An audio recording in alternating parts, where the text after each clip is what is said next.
Девочка в голубом пуховике шла по дороге вперед. Рядом был резкий склон, множество деревьев внизу разделяли девочку и железную дорогу. Раздался громкий гудок поезда недалеко. Полина вздрогнула. Она всегда, проходя здесь, реагировала одинаково. Слегка подпрыгивала и она, и сердце.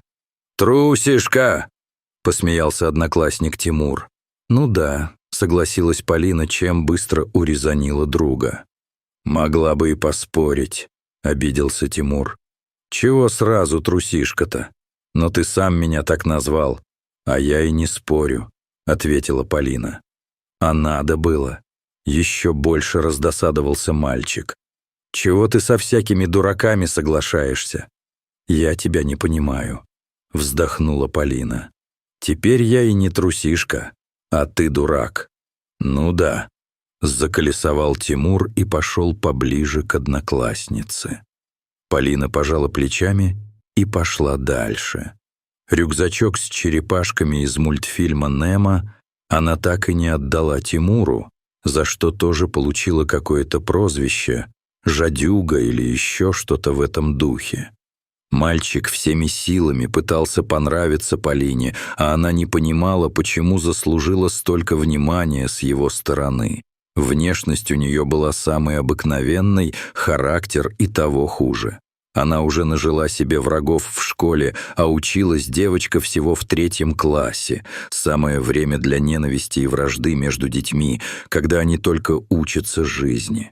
Даже сама Полина не понимала, почему на нее так взъелись одноклассники, только потому, что она общалась с Тимуром, мальчиком, над которым смеялись все, но не она. Природа наделила его чудесным характером, но не самой приятной внешностью. Мальчик страшно комплексовал из-за вздернутого носа и растопыренных ушей, чем напоминал одноклассникам свинку. Тима Свина, как его называли. Остальные прозвища, что похуже, мы упоминать все же не собираемся. Наверное, вот и ответ, почему он так много внимания проявлял к Полине, но почему-то девочка в таком русле не думала совсем. «Спасибо», — прошептала Полина. «За что?» — удивился Тимур. «Что сегодня отогнал от меня Нинку, я и слова ей связать не смогла, просто ступор, как у дуба, и все». «До тебя я также реагировал», — честно прокомментировал Тимур. «Просто у меня появился смысл говорить». «Какой?» — наивно спросила девочка. «Ты...» Детские отношения наполнены действительно настоящей искренностью, которой часто не хватает взрослым со всеми тараканами в голове. Но если говорить о истинной любви, то стоит сказать и о ненависти. Дети также честны в том, когда кого-то травят. Вот и Тимур столкнулся с враждебным отношением. Сначала мелким, украли ручку, карандаш, потом крупнее, выкинули рюкзак где-то в школе. Уничтожение имущества — это самое начало, как дети могут навредить сверстнику. Затем следует переход на словесное оскорбление, хотя обычно все это идет в совокупности. Но последний рубеж — это физическое насилие. Где-то толкнуть, пихнуть, пока скрыто наблюдая, как жертва будет реагировать. Можно ли ее прогнуть, позволить все больше и больше перейти к открытому насилию? Желательно нет, только при поддержке толпы. Одиночное разбирательство — это совершенно про другое.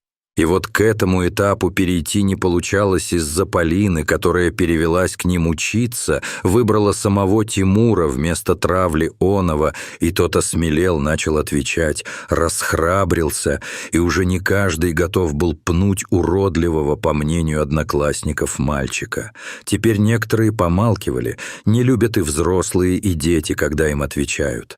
Это разозлило детей, в особенности тех, кто был зачинщиком травли Тимура, поэтому агрессия медленно и верно переходила в сторону Полины, посмевшей изменить устоявшийся уклад. Только и тут вышел казус. Тимур вступался за Полину еще яростнее, чем за себя. Человека с характером давить становилось все сложнее. Тогда одноклассники из тех, кто был, видимо, нелюбим в семье так, как им хотелось, и просто жаждущим выместить на кого-то эту злость, задумали недоброе по отношению к Полине. В этот раз с ней пошел Тимур, хотя они и пытались его задержать, спрятав зимнюю обувь, но откладывать терпения не было. Поэтому в момент обсуждения мультфильма про морской народ перед мальчиком и Полиной вышли 5: 4 мальчика и 1 девочка. Перевес не в лучшую сторону. «Ну, привет, Тима Свина». Мальчик пытался говорить грубее и ниже, но выходило худо. «Я же просил меня так не называть», — сказал Тимур. «Это обидно. Поэтому и говорим, что обидно». Это звалась девочка, как раз та самая Нинка. «А зачем?» — наивно спросил мальчик. «Ну чего это дает-то вам?» Дети стушевались. Вышла неловкая заминка, которая совсем не соответствовала правилам. Наконец, тот главный мальчик с голосом погрубее проговорил. «Слушай, мы объяснять тебе ничего не должны. Ты просто нас всех бесишь». «А чем?» — не уставал задавать вопросы Тимур. Полина молча поглядывал на развернувшуюся сцену. «Да хоть тупыми вопросами, таким же, как твоя морда». «Понятно», — пожал плечами мальчик. Хулиган думал, что Тимур начнет спорить с ним дальше, но вот так закончить разговор без его разрешения, такого стерпеть он не смог. «Давно кулаки об тебя чешутся, Тима Свина», — только и сказал он. «Но», — скрикнула Нинка, схватив за плечо хулигана, «мы поняли, что в твоей смелости виновата Полина, так что...» Нинка толкнула хулигана, чтобы тот продолжал, как они задумали. Замялся хулиган. «Да, точно, Полинка, ты нас всех бесишь». «Это я знаю. Дальше-то что?» — невозмутимо ответила девочка. Тимура с удивлением посмотрел на подругу. «Я нажалуюсь учителям и родителям, если будете нас обижать». Дети переглянулись. «Я бед никто не любит», — сказала Нинка. «Да». Ее тут же поддержала толпа. «А вы меня и так не любите, чего терять?» — нашлась с ответом Полина. Эта словесная перепалка уже порядком надоела хулигану, и он бросился с кулаком вперед к Тимуру. Мальчик уклонился, он уже полгода ходил на борьбу втайне от всех, и опять же, виновата в этом была Полина. Мальчик хотел в случае чего постоять за лучшую и единственную подругу. Хулиган оказался на земле, ударился носом о камень и громко заплакал, валяясь на земле. 2 других стали окружать Тимура, но тот громко и воинствующе вскрикнул, и этого хватило, чтобы те отступили.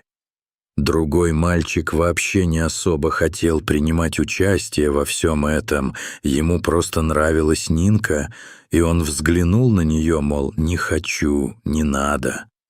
«Васька, ты чего встал? Он же один!» — крикнуло 2 мальчиков, попытались скрутить Тимура. «Беги, Полина, беги!» — закричал Тимур.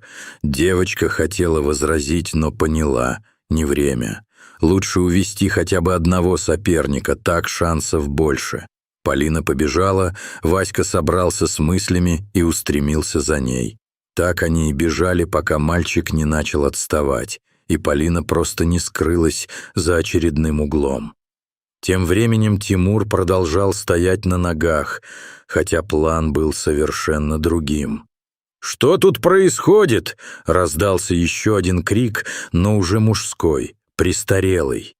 Это был сторож и попутно уборщик с местного кладбища. Дети побежали наутек, только Тимур остался, да и хулиган все еще не собирался вставать. Нинка не видела, куда бежала, пока не почувствовала, что медленно скользит куда-то вниз.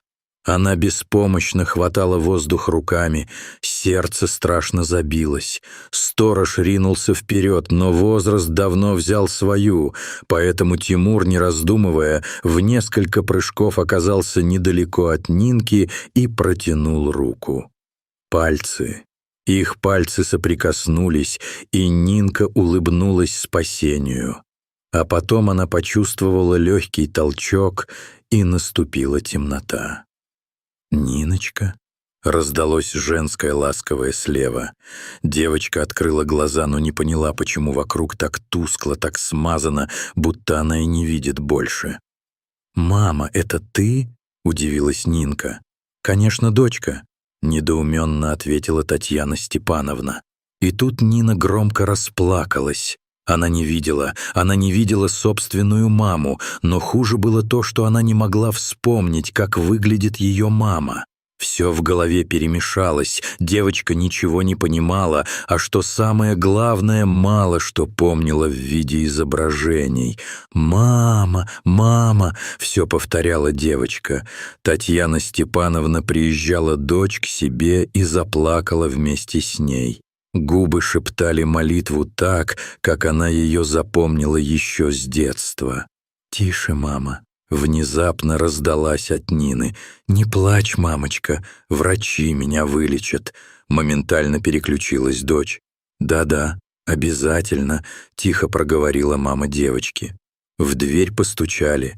Белый халат мелькнул в проеме.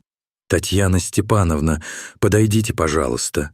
Это был доктор Аркадий Валерьевич. Нина проснулась. «Да». Татьяна Степановна совсем поникла, будто и без того бледная кожа сделалась к тому же серой. «И есть кое-что еще». Женщина замолчала, и врач изогнул бровь в ожидании.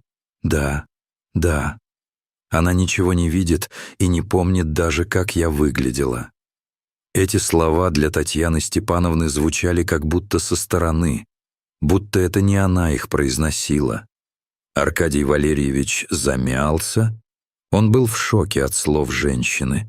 Такого расклада он никак не ожидал, но как опытный врач нужно было хоть что-то сказать. Понимаете, из-за травмы головы, которую получила ваша дочь, могли быть задеты некоторые функции, отвечающие из-за зрения и зрительной образы.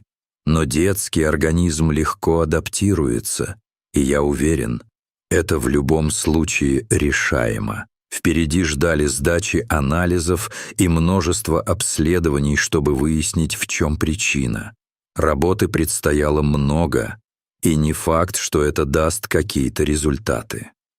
Татьяна Степановна не отставала от Аркадия Валерьевича. «Так что же нам делать?» «Ждать, Татьяна Степановна. Вскоре смогу дать точный диагноз, и что мы вообще сможем сделать?» «Понятно!» — крикнула женщина. «Моя дочь останется теперь слепой». Она громко заплакала, и все в больнице обернулись в их сторону. Аркадий Валерьевич поднял палец и хотел было что-то произнести, но развернулся в сторону кабинета и ушел. Татьяна Степановна так и осталась в коридоре. Первый раз он подумал, что ее нужно подбодрить, но, как позже догадался мужчина, ей просто необходимо было внимание. И болезнь дочери стала таким вниманием, и разочарование Татьяны Степановны все увеличивалось. Однажды Аркадий Валерьевич застал такой разговор.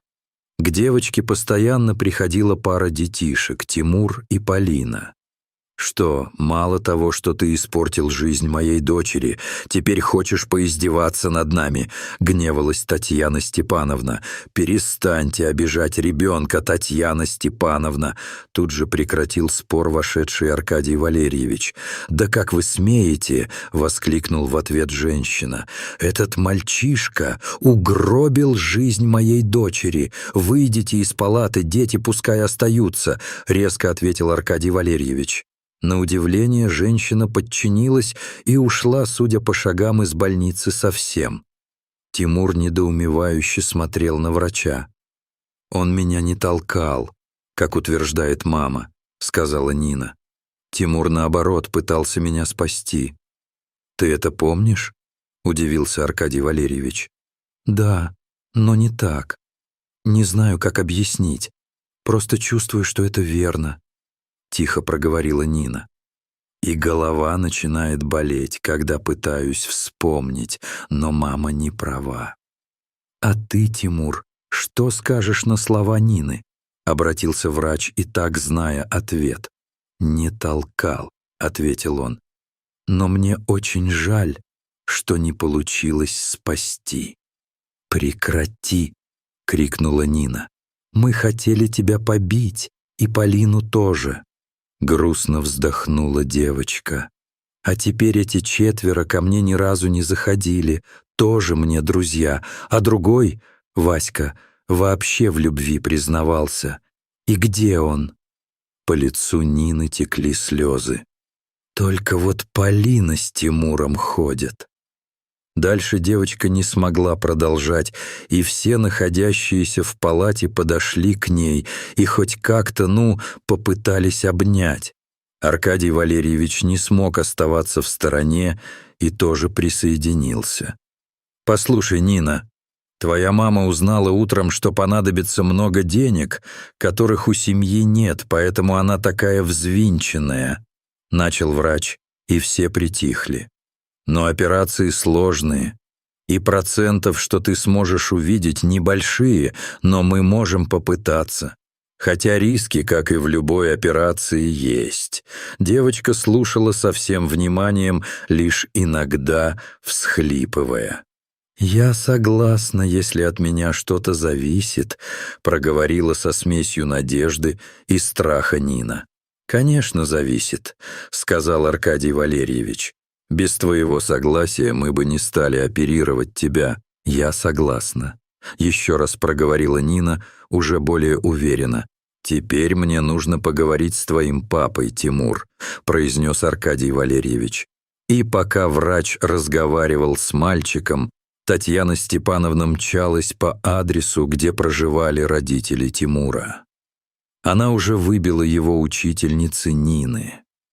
Татьяна Степановна собиралась угрожать родителям Тимура, что их сын совершил насилие над ее дочерью, толкнул ее в сторону оврага, из-за чего ее Ниночка лишилась зрения. Удивлению Татьяны Степановны не было предела, она подошла к высокому забору, за которым прятался крупный коттедж. Неужели этот уродливый мальчишка живет в таких шикарных хоромах? Да, в этот момент в голове женщины что-то щелкнуло, и она откинула все сомнения, что Тимур мог бы быть не виноват. Ей нужны были деньги для операции своей дочери, и она пойдет любыми угрозами и судами, лишь бы отнять у семьи нужную сумму, семьи, которая принесла им столько бед. Она была уже в этом уверена. И Татьяна Степановна неистово начала стучать по забору, пока автоматические ворота не открылись, и к ней не вышел мужчина в коротком, чуть ниже пояса, черном пальто. «Кто вы? И почему вы так стучите? Объясните, пожалуйста», — вежливо спросил мужчина. «Вы папа Тимура?» — чуть ли не закричала Татьяна Степановна. «Да, это так, но я бы хотел знать, кто же меня спрашивает». «Татьяна Степановна», — гордо отозвалась женщина и поправила платочек на голове. «Роман Федорович, приятно познакомиться». «И что вы бы хотели узнать от меня?» — продолжил удивленный мужчина. До этого момента Татьяна Степановна виделась только с мамой мальчика, поэтому понадобилось хоть какое-то время, чтобы собраться с духом и проговорить, зачем же она пришла. «Послушайте, ваш сын виноват в том, что столкнул мою дочь вниз», — чуть ли не зарычала Татьяна Степановна. «Неправда», — сухо сказал Роман Федорович. «Ни ваша дочь, ни мой сын, ни сторож не подтвердили эту версию событий». Лицо Татьяны Степановны налилось краской, она хотела дать пощечину, но приходилось сдерживаться, женщина заскрипела зубами. «Я буду обращаться в суд, если...» Не закончила женщина, как ее перебили. «Моя жена узнала, что учительница слышала от вашей дочери желание собраться и проучить Тимура», — сухо говорил Роман Федорович. «Это школьная травля, и я честно ошеломлен. Сын никогда об этом не рассказывал. И тут я выясняю, что ему портили вещи, оскорбляли, толкали и, может, что похуже». Татьяна Степановна не нашлась, что ответить. Она пришла с мыслью о безоговорочной победе, но ее ждало только одно — жалко поржать хвост и убраться отсюда подальше. Я намерен переводить его в другое учебное учреждение. Но сам Тимур против. Он говорит, что нашел друзей. «Друзей?» — удивилась Татьяна Степановна, прекрасно зная репутации мальчика. «Полина?» — взло бросила она. «И ваша дочь, Нина», — сказал Роман Федорович. «Не может быть!» — крикнула женщина. «Я виделся с вашей дочерью. Странно, что мы не пресеклись». И она все подтвердила. Мужчина хотел было что-то еще, то констатирует факт. Когда он догнал Татьяну Степановну, к нему вернулось прежнее хладнокровие и спокойствие. Женщина не могла поверить, насколько же ей повезло в жизни, что есть люди, которые не такие, как она. Татьяна Степановна осознала, что она злопамятная, часто манипулирует эмоциями других, чтобы добиться своего. А тут от чистого сердца ее дочери хотят помочь, не бросили, хотя знали, что ее девочка травила Тимура. Татьяна Степановна просто подошла и обняла Романа Федоровича и прошептала: «Спасибо вам, спасибо, спасите мою дочь, позвольте ей снова видеть». Нина готовилась к операции. С ней так и продолжали приходить и сидеть Тимуру с Полиной и всячески развлекать. «И что там Васька?» — решила узнать Нина, да уже начала ухаживать за Леркой из параллельного класса. Беспечно отзывалась Полина, а затем с испугом посмотрела на Тимура. Нина рассмеялась. «Неудивительно, она еще хуже меня, любит издеваться над первоклашками». Дети поддержали ее смех. Дверь открылась, и въехала больничная каталка. Дети замерли. У всех ком встал в горле. В душе Нины поднялся настоящий вихрь. Вскоре решится ее судьба, и она узнает, сможет ли снова увидеть маму. Тимур и Полина не меньше переживали за новообретенную подругу. Удивительно, как некогда один из злейших врагов в классе превратился в верного человека, за которого по-настоящему переживаешь. Аркадий Валерьевич подошел к детям и улыбнулся. «Все пройдет хорошо. Не волнуйтесь». О, да, мужчина понимал, если вдруг что-то пойдет не так, они все успеют поволноваться. А сейчас, что ж, нужна уверенность, которую нужно внушить маленьким пациентке и посетителям больницы. «Все пройдет замечательно», — сказала Татьяна Степановна без прежнего драматизма в голосе. Неужели один разговор с Романом Федоровичем ее изменил? Нет, я изменил его отношение и поступок, который он готов был совершить ради чужой семьи. Я знаю, только и сказала Нина. Вот так просто и беспечно, как будто она пошла за мороженым, а не за тем, что вернет ее к нормальной жизни, как у всех. Когда ты проснешься, Нина, ты снова будешь видеть. Таких обещаний нельзя давать врачам. Но что Аркадий Валерьевич, что Роман Федорович понимали, что сейчас нужно сделать только так и никак иначе. Операция началась. По больничному коридору ходил взятый вперед Тимур, Полина тихо сидела и рисовала, чтобы потом показать этот рисунок Нине, а Татьяна Степановна, она будто поймала нечто безмятежное и просто погрузилась в воспоминания. Она медленно, но верно понимала, что желание травить несчастного мальчика — это ее заслуга, ее воспитание.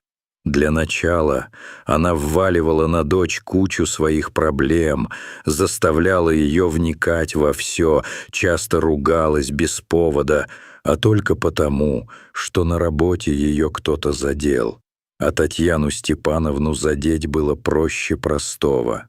И вот Нина, маленькая девочка, не знала, куда деть все эти взрослые эмоции, которыми ее переполнила мама. В этот раз Татьяна Степановна не расплакалась. Она понимала, что когда операция закончится, может быть, не сразу, но она будет стараться стать для Нины другой матерью. Тем временем Роману Федоровичу не понравилось, что давление у девочки подскочило. Операция пошла не по тому курсу, как хотелось бы. Аркадий. Одного обращения хватило, чтобы доктор понял, что от него требуется. Нужное лекарство с помощью медсестры начало оказывать необходимое влияние. Давление стабилизировалось. Роман Федорович ловко проводил операцию. Руки не дрожали, действия были точны. Там в коридоре время тянулось безумно медленно, а здесь, в операционный час за часом, проходили по ощущениям за всего пару минут. Лоб врача вспотел, ноги еле держали. Роман Федорович улыбнулся сквозь маску и произнес: «Все, закончили. Когда он проснется, глаза будет видеть». «Так и есть», — сказал Аркадий Валерьевич. Мужской голос разбудил Нину. Сначала слова казались невнятными, затем все больше приобретали смысл. «Все будет хорошо, вот увидишь», — сказал красивый женский бархатный голос. Нина двинулась. Кажется, мужчина с женщиной ничего не заметили, и она решила не сдерживаться, тут же распахнуть глаза, несмотря на то, как это может быть больно. Сначала ничего не было, и тут сердце предательски стукнуло. Но она поняла, что на ней повязка, которую нужно сбросить. Свет, яркий свет. Он ударил по глазам, а потом комната обрела очертания. Вазочка с цветами, вкусные конфеты, которые они ели вместе с Тимуром и Полиной, и мужчина с женщиной, сидящие пред ней. «Мама, ты такая красивая!» — восторженно заявила Нина. Память зрительными образами только возвращалась к ней, и она не успела ничего понять. Перед ней сидела женщина с темными волосами и вздернутым носиком. И Роман Федорович, девочка, увидев родителей, обомлела. Нина схватила зеркало и посмотрела на себя. «А где мой носик?» — расстроенно спросила девочка. «Я совсем на тебя не похожа». Женщина весело рассмеялась. «Я не твоя мама, дорогая», — она улыбнулась. «Я мама Тимура». «Ничего себе!» И тут в палату вошла Татьяна Степановна и бросилась к дочери. Девочка тут же все вспомнила и громко захлопала в ладоши. «Вижу, мама, вижу». Татьяна молча обнимала дочь и широко улыбалась. Слезы текли по ее щекам. «Не плачь, мама», — сказала Нина. «Это я от счастья, дочка. Плакать от счастья — это нечто прекрасное», — сказала она. «А я думала, моя мама». Вот, искренне и наивно сказала Нина. В другое время Татьяна Степановна бы закатила истерику, но она добросила эту глупость и прижала дочь крепче и проговорила: «Это мама Тимура, и тебе стоит отбить мальчика у Полины, потому что через годы он станет самым красивым мужчиной на земле». Полина возмущенно крикнула «Эй!», и все в палате рассмеялись. Аркадий Валерьевич стоял в коридоре и улыбался. Он смотрел на Татьяну Степановну и думал, что надо бы позвать ее на свидание. Внешне ведь ничего не поменялось, думал он, но теперь она казалась ему чертовски притягательной. «Что же изменилось?» — прошептал он вслух, так, чтобы слышал только он, внутри, Женщина поменялась изнутри, и это отразилось на ее внешнем облике сильнее, чем можно было подумать. С ней хотелось проводить время, быть рядом и, может быть, станцевать. Подписывайтесь, ставьте «Мне нравится», а впереди еще много новых историй.